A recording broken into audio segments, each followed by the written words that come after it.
Yeah, one thing I want to bring up that, you know, COVID exposed our healthcare system in a lot of ways, Mhm. a whole lot of ways. Um, but one thing that I noticed was, and I bring it up because it really hits on the private profit aspect of this. You know, our medical infrastructure wasn't prepared for a pandemic.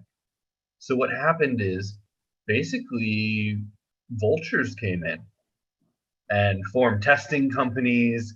And I was reading about one out of Chicago um, recently that they literally tens of thousands of tests they just trashed, Mm. while the owner was posting pictures on Instagram of his of the Lamborghinis he was buying.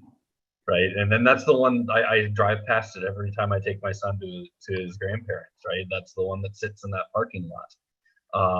And so, you know, when something like this does happen, we're setting ourselves up. It's just getting exponentially worse, right? Because we're not able to prepare to do it. So this is America. So we go, the private market will cover it, but the private market didn't cover anything but enriching themselves. And reading that article, they were getting $300-400 a PCR test Wow.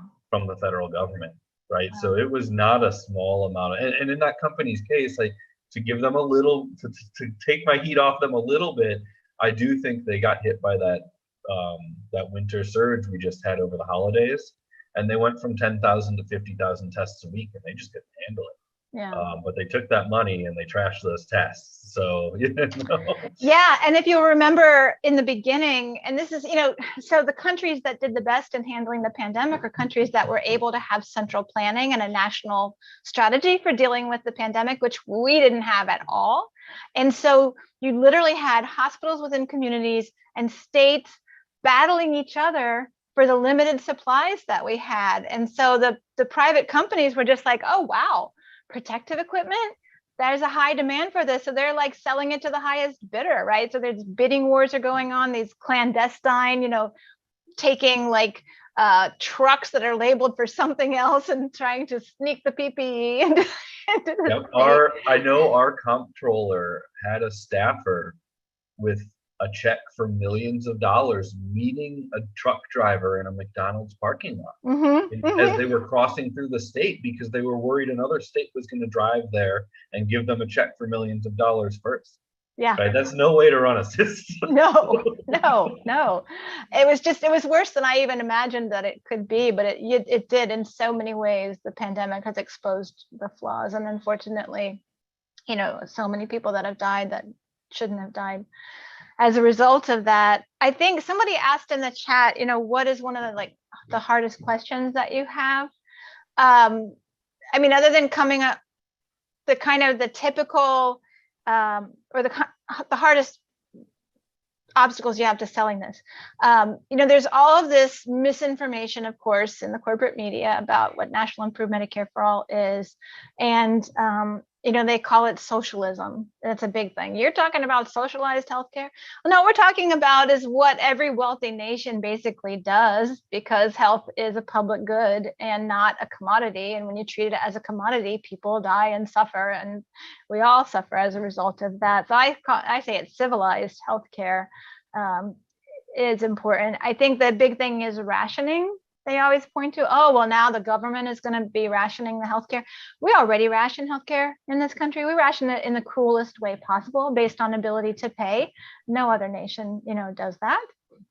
And then thirdly, they'll say, well, innovation is going to suffer if you don't have market-based healthcare. Well, you can look around the world and just see that, no, that actually doesn't happen. Many other countries do excellent research. I mean, look at Cuba, a poor nation under an economic blockade for more than 60 years, and they have amazing medical breakthroughs down there that we don't get to benefit from because of the economic blockade, and we can't share that technology. But what we currently have in this country is a system where even the research is based on profit. So like when it comes to pharmaceuticals, they're just trying to do the easiest thing they can do. Take a current medication, tweak the pharmaceuticals, the chemical structure a little bit, repatent it under a new name. It doesn't have to be better than what we already have out there.